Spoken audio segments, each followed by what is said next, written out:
Awesome. Okay, thank you so much for being here. I'm Alex Figueroa. I'm the lab manager at Gameto, and I'm excited to talk to you today kind of about our journey, how we found Sample Manager, and how we use Sample Manager to track and organize our biologic platform called Fertilo. So And so this, sorry, Alex. Actually, your screen is cut off a little bit on sort of the left-hand side. oh, okay. Let's see. Sorry about that. No worries. Yeah, there you go. Thanks. Okay, perfect. So just a little bit about who we are. We are Gameto. We're a women's health biotech company located in New York, New York. We are currently in the Alexandria Launch Labs startup incubator, so it's a shared lab space. And what we are working on right now is we're developing a biologic that aims to improve the outcomes of IVF.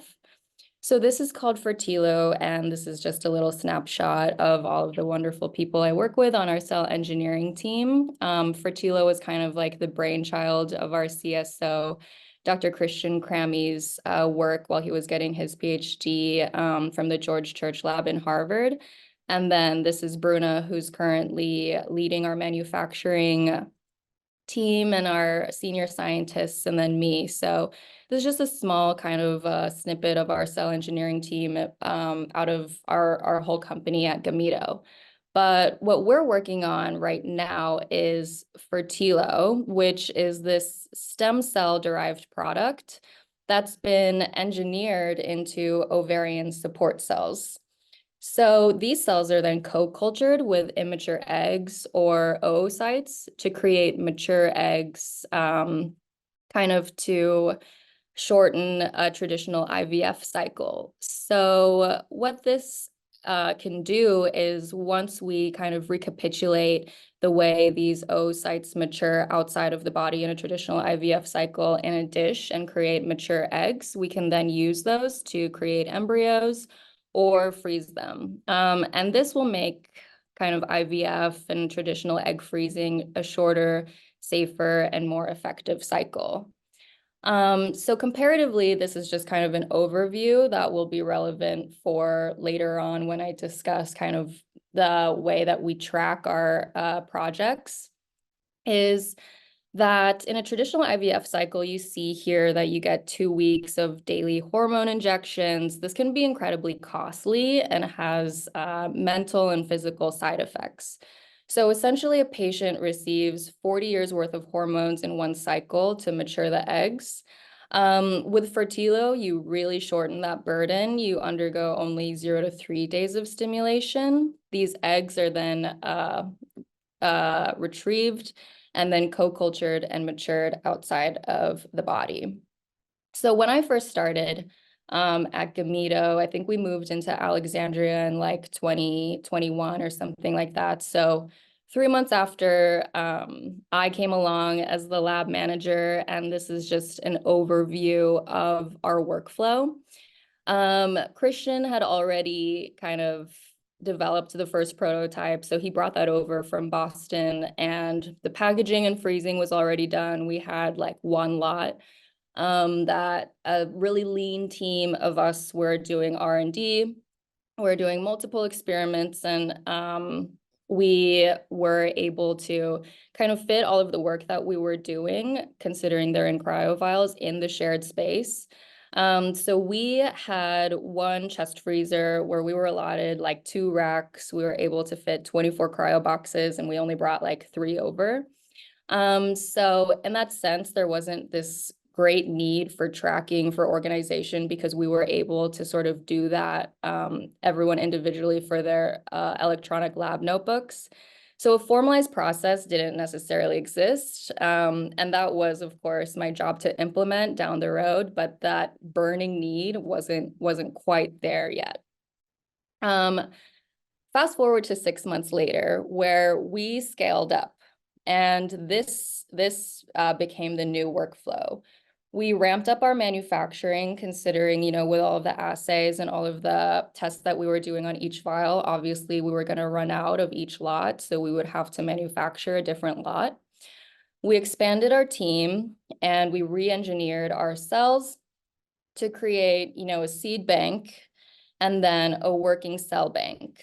And so from each working cell bank vial, you could create one lot of Fertilo, and one lot would be around 200 vials. One vial is a dose. And then each lot is tested for quality, for potency, and then shipped to our partner clinics so that we could do that testing in the fertility clinic the way that it would in our program. And so as you can see, this is like a huge influx of work, a lot of moving parts. Again, we're still in the shared storage space, so we're rapidly outgrowing kind of those allotted cryo racks. So this is our process that's been broken down by team. You can see that we now have a manufacturing team of 3 to create each lot. This generation of lots is like occurring simultaneously, so we could be making 2 or 3 lots at the same time. We created also a designated QC team to conduct these quality control assays. We also had a designated embryology team for the potency assays to do some in-house maturation with animal models. Once then these were passed for batch release, each lot, we would send these to our external partners. And then I would be responsible for storage. So here it's kind of like a team of 8 all working together on this workflow. And then me, a team of 1, trying to kind of be able to parse all of these parts. And I'm also ultimately responsible for, the birth, life, and death of every vial. So we definitely saw immense growth in a really small amount of time. We were running low on space. It became quickly kind of like an insurmountable task to be able to keep track of every single vial when there were so many moving parts.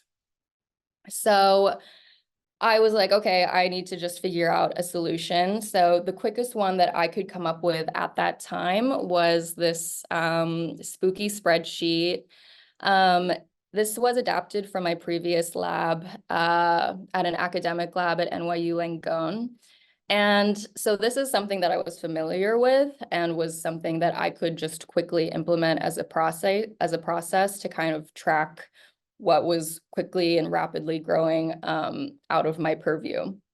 So the way that this system works is like, say I'm an embryologist and I'm looking for a specific vial. I would try and find lot 94 and I would control find. And maybe, this lot was spread across multiple boxes because we just had to get them in at some point.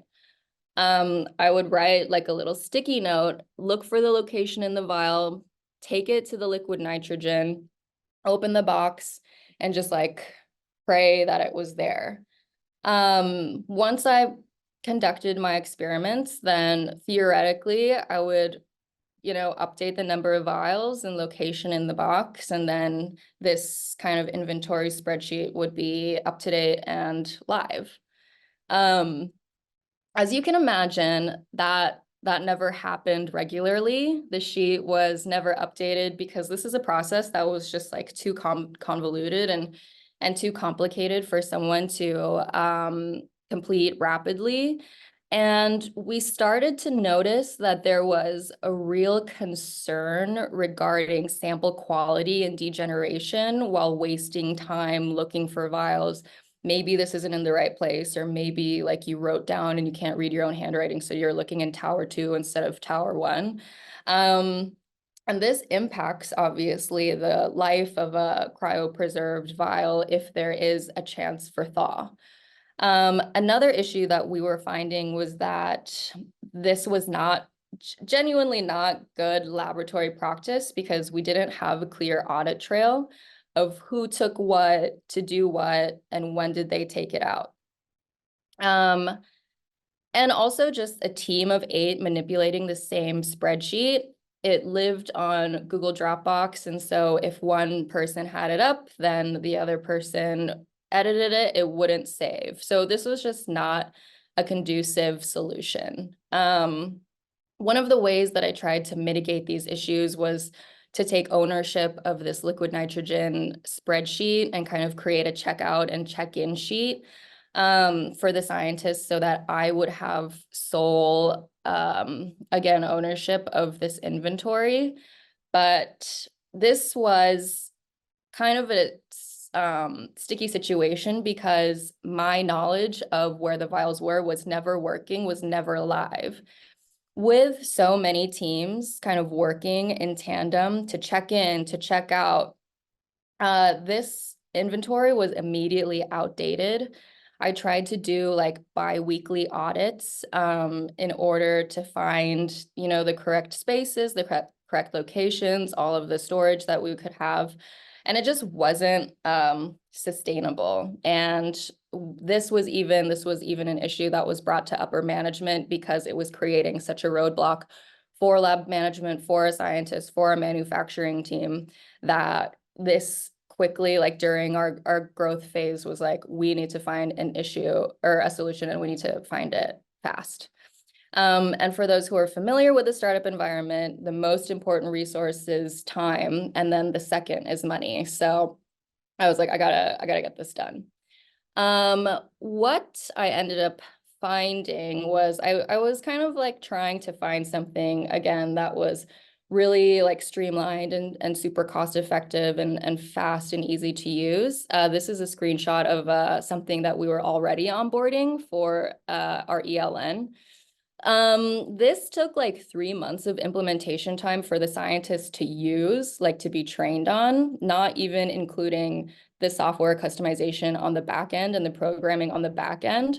So I toyed around with like creating an inventory tracking sort of use for this, but found that it was kind of convoluted, not intuitive. And because it took such a long time to onboard, there was a pre-existing bias on my team. And they were like, I don't know if I can do this, Alex. So I found another. This was actually much more simple to use and kind of easy to use, but it just wasn't visually appealing. And the option of purchasing it was like a single license in perpetuity. And that just wasn't, in alignment for our projections for the future in terms of like being saddled with a software for the rest of our lives. So this is a picture of Farhan, one of our senior scientists. This is him before finding LabKey Sample Manager. And then this is him after. So kind of like looking for the perfect one, finding the perfect fit. We found LabKey Sample Manager. So it was beautiful, streamlined, efficient, intuitive. One of the things, again, that I really wanted to avoid was to have these really in-depth trainings with my team to onboard them for a long time to get this live. So I found that, it was easy for them to kind of click around and be able to familiarize themselves with it. In terms of the training that I had to do, I just threw it up on a screen in a conference room, and they were able to kind of use it immediately to whatever functions that they needed. So that was a huge blessing. And just to go into kind of exactly what features were super helpful for us in terms of our workflow. This is a key one that seems relatively simple, but increased efficiency by and who knows amount of percent. We can't even count it, but the ability to convert our 3D storage environment into a 2D environment and to be able to see exactly what box corresponds where physically, how many spaces were in that, was honestly a huge game changer to us and eliminated all of those parts of the human error that were in our previous spreadsheet kind of process. Similarly, just this box view lessen that burden on me, kind of as the lab manager and gatekeeper of all of these vials, lessen that burden of constantly confirming locations, both in finding empty spaces for our manufacturing team to add the vials into our cryo storage, and also to find exactly what lot and what vial was where for retrieval for our QC and embryology team. So there was also, because it was so efficient, that kind of stress of having the liquid nitrogen open or looking for a vial and having it maybe thaw was eliminated at that point. Another feature that we do use regularly is this ability to check out vials. Once we started to create partnerships with fertility clinics around the world, we were able to ship different lots and test them in order to view kind of lot to lot performance variability in the real world. And so to be able to synthesize that was something that was incredibly helpful for any data reports. And that was something that we didn't necessarily have with, that check-in, check-out spreadsheet. And then the next feature that is helpful for me is the ability to use pick lists. I found that this is super helpful for me. This is helpful for my team and also internal cross communication. Before we had this option, we kind of had to just fill out a Word document saying exactly what lots we were going to use and exactly why. Now, the QC team can just create pick lists for embryology and vice versa. Also, as a lab manager, I do a lot of logistics. And so shipping to different fertility clinics was something that, was kind of like a high pressure situation. And I didn't necessarily have the capabilities to be able to showcase exactly like what vials I wanted to send where, if it just like maybe I could send a Slack or something, and that's just not great for, again, an audit trail or good lab practices. So to be able to create these pick lists so that I can prepare shipments and have people help prepare shipments and also have a second witness was incredibly beneficial as well. And then kind of one of the last features that we enjoy, I mean, it's not the last, but it's another one for today, is the ability to be able to categorize our samples into these different ones. So we are working with a couple different projects. One of them is working with bead formation and another one with organoid formation. So even for external shareholders, it's a useful analytic to be able to determine the distribution and progress of work across projects, just kind of by volume and by sample generation. So it's nice, Sample Manager, because it has many features that integrate into multiple aspects of our company, client facing, like clinic facing internally as well. So with that, here's just a picture of our team, life after Sample Manager.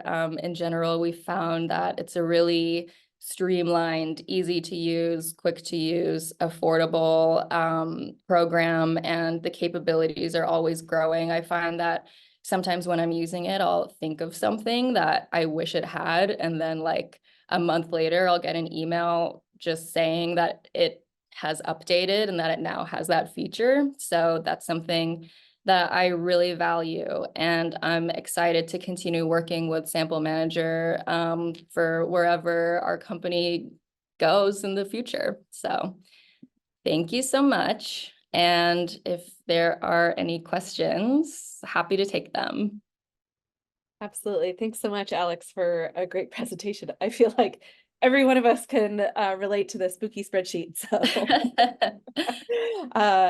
maybe the wrong time of year, but either way. So if you have questions for Alex, please put them sort of in the Q&A or the chat, and we'll keep track of it. I definitely have questions. I know Lance has a couple too. In terms of your use of pick lists, are you using that as a way to sort of ship the manifest with the samples as well, or are you creating a manifest sort of separately on top of that too? Yeah, so essentially kind of both, right? I'm able to create a manifest and say, you know, we use a courier that has kind of a timed appointment, and maybe if I'm in a meeting, then I can create that manifest and I can send it to one of my coworkers and they know exactly what to take. And then in order to audit as well, what our partner clinic has received, they can refer to like a printed out pick list and they can see exactly what's in the box. So Awesome. Lance, do you have some? Yeah, I think one of the main questions is how are you kind of finding the audit trail working in Sample Manager? Because I know that was one of your main concerns when you were looking at your spooky spreadsheets. yeah, it's nice because obviously it has the capability to show what exactly you are using it for, because you can enter it, say, in the notes, and then somebody can initial off and say, okay, this vial has been used for XYZ, and we have a witness here as well. So just to have kind of that timeline and that record has been incredibly beneficial, because there are times where we might have in the data some lot to lot variability that doesn't make sense, and we can just refer to sample manager and see kind of where that discrepancy might have occurred in that timeline. It looks like those are all of our questions, Alex. Thank you so much for presenting again. It's super cool science and really amazing to kind of see what's going on there at Gameto. Awesome. Thank you so much.